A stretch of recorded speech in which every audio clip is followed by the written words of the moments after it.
Recently, the internet, or at least that small part of it concerned with Scooby-Doo, was abuzz over the announcement of a new Scooby-Doo related series. Much of the talk was very negative, but that's pretty much to be expected these days when any media franchise dips a toe outside its core premise. So, what was it this time? Are people upset because the show is geared toward adult viewers? Are they upset because it's on HBO Max? Are they upset because it doesn't have Scooby-Doo in it? Okay, that one actually makes sense, but that's not what this is about. What is it about this series that has some people... Oh. Well, here we are again with a beloved franchise making a few superficial changes to what came before and the overreaction of a vocal minority of the fan base. We most recently saw this with the Amazon Lord of the Rings series, which dared to cast non-white actors as members of elven and dwarven races. Because how could it make sense to cast black people in these roles when the clear archaeological record of the very real and non-fictional elven and dwarven races, well documented by scores of anthropologists who spent hundreds of years poring over historical accounts and using modern DNA sequencing to establish beyond a shadow of a doubt that all elves were tall Caucasians who spoke in perfect British accents and all dwarves were squat gingers who sound like Billy Connolly on a bender. Change in Scooby-Doo isn't anything new. Almost every new series seems to take it in a different direction, though admittedly, not always for the best. Scooby-Doo, Scooby-Doo. As the new Mindy Kaling Velma series isn't set to debut until next year, at the time this video was produced, it is far too early to say anything about it, as so far we've only been shown a trailer and a few production photos. It's always possible what they give us will suck. I wasn't that thrilled with the last series, to be honest, and some of the more recent direct-to-video releases weren't exactly the zenith of Scooby productions. But let's not be too quick to dismiss what Kaling is about to give us over such superficial things like what color the main characters are. Yeah, the lack of Scooby thing is going to be a tough hurdle, but it's not as if there's no precedent. Much of what was produced in the 1980s dropped several members of the Scooby Gang in exchange for him. It's also not the first time that a Scooby production lacked its titular hero. It's also not the first time Velma was played by an actress not of obvious European descent. Curse of the Lake Monster came out in 2010, and nobody really criticized the choice of Velma's casting at that time. Did something happen between 2010 and 2022 that made racists feel it was okay to openly disparage non-white actors taking over roles traditionally occupied by white actors? Now, while it is too early to criticize or defend the content of the upcoming Velma series, it's not too early to defend the concept of change. So, let's do exactly that. Incidentally, I want to stress that by change, I'm referring to taking a media property in a different direction. This doesn't include things like cynically recasting beloved voice actors in a transparent attempt to increase ticket sales, because that is less change and more greedy studio executives making short-sighted decisions at the expense of the talented and beloved performers who have spent the last 2 decades making these roles their own. First, let's talk about copyright. In particular, the reason for copyright and the way it used to work. This applies mainly to the United States, but the concept itself is universal. Originally in the United States, an author's copyright was for 14 years with the option of renewing for another 14. This was meant to encourage creativity and output for talented people by giving them a monopoly on their original works and providing a financial incentive to produce more.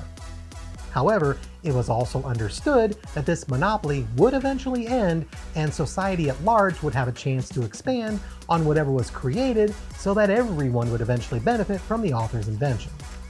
Copyright wasn't meant to keep an idea under the control of a single individual or their family for eternity. It was meant to strike a balance between the private and public good of a creative work. As it was drafted originally, copyright law essentially told creators, you've got a little under 30 years to milk what you can from what you made, and after that, it belongs to all of us.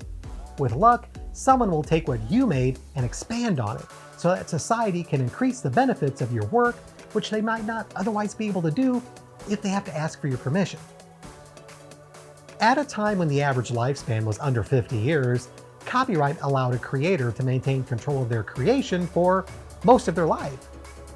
Eventually, though, authors lobbied for changes to the law and Congress relented, ostensibly to also bring US copyright laws to be more in line with European ones.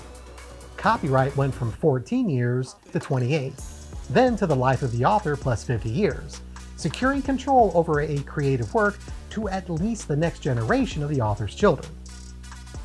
Then, everything changed when the Fire Nation attacked. Yes, Disney, everyone's favorite media conglomerate, whose entire fortune is literally based on exploiting works in the public domain, lobbied Congress to change copyright law yet again, so now not only is a work kept in private control for 70 years after the death of the author, but also from 95 to 120 years from the work's creation or publication if under corporate ownership. Therefore, in theory, nothing created under copyright in the lifetime of anyone watching this video will ever enter the public domain. And anyone who has an idea to expand upon an existing media property, no matter how good it is, nor how much society might benefit from it, can do so without the permission of the copyright holder. To be blunt, we are stuck with whatever version of our favorite characters corporate executives want us to have, and they will only give us what they think will make the most money. And have you seen some of the things these guys give us thinking it will make the most money? Sure, there's always fan fiction, and regardless of how bad some of that is, creativity should always be encouraged. Well, almost always. But unfortunately, no matter how good a piece of fan fiction is, without exposure, few if any will see it, and the author will find it an uphill battle maintaining enthusiasm for creating any additional work, original or derivative. Thus, for the benefit of every one of us, we have to encourage studio executives to greenlight creative change to an existing media property. Otherwise, we're going to get nothing but the same tired, creatively bankrupt reboots and reimaginings that are stifling film and television. But I don't like what they did with Velma. You know what? I can't stand rap music, but who am I to try to get in the way of what other people enjoy? I'll go even further about rap. I not only hate it, but for years I would complain about how much of it was nothing but stolen sound from more talented musicians. I'm referring, of course, to how so many of these songs sample other classic releases. And after all, how can you call someone an artist who does nothing more than take something that was already successful, chop it up a little, and call it their own? I couldn't believe how unfair it was that these guys were shamelessly standing on the shoulders of giants. The best example of this is Vanilla Ice's Ice Ice Baby. Try and think of anything from that song that isn't Queen's Under Pressure. Actually, don't bother because you can't. Ice Ice Baby was nothing but Under Pressure. In an interview, even Vanilla Ice couldn't defend it. Well, he tried, but... We sampled them from him, but it's not the same bass line. Like it goes ding ding ding diggy ding ding. Ding ding ding diggy ding ding. That's the way theirs goes. Ours goes ding ding ding diggy ding ding. Ding ding ding ding diggy ding ding. That little bitty change. It's not the same. Come on. As I said, this prejudice of mine lasted for decades. Until I watched a documentary on hip-hop that explained how in the early days of rap, poor black kids often had no access to actual musical instruments, so they had to make do with what was around them, including old record turntables, which gave birth to the record scratch that was such a huge part of early rap. That was a light bulb moment for me, because for the first time, I thought of that music genre not as cynical theft of better music, but rather talented poor kids doing what they could to explore their own creativity with what meager tools they had at their disposal. At that moment, I changed from hating rap for the sound of it and the idea of musical plagiarism to simply, well, this music isn't for me. I don't like country music either. While I still wouldn't listen to it, I could at least appreciate that it took some amount of talent to produce. This is the same for the new Velma series. It's okay if you don't end up liking it. I don't like every direction that Scooby-Doo has gone over the years. In fact, there's quite a few I actively hate. Scooby-Doo, Scooby-Doo.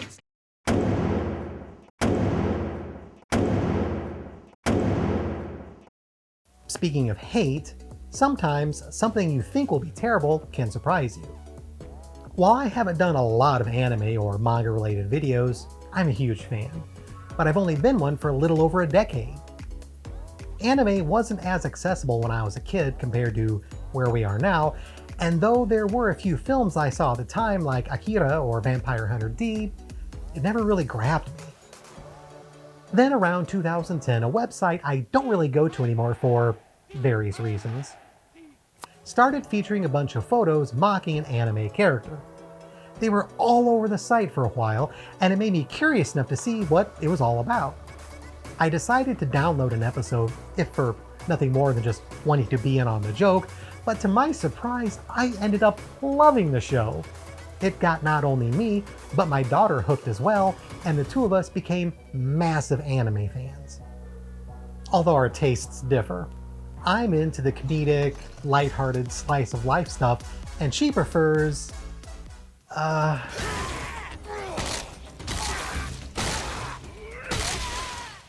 My point is, when it comes to media, why not give it a chance before immediately dismissing it? You may just find it opens up a whole new world. Finally, if nothing else, Scooby fans should never forget one extremely important fact. If it wasn't for taking chances and going in new directions, we would never have gotten Scooby-Doo Mystery Incorporated. And for that, Warner Brothers should be given all the leeway in the world to experiment. Unless, it involves cynical recasting of voice actors for marketing reasons. So at the very least, wait until Mindy Kaling's Velma gets released and judge it on its own merits. Because I don't know about you, but I would love another Mystery Inc. surprise. Thank you for watching. If you would, please like this video, and if possible, subscribe to my channel. My ego could really use the boost.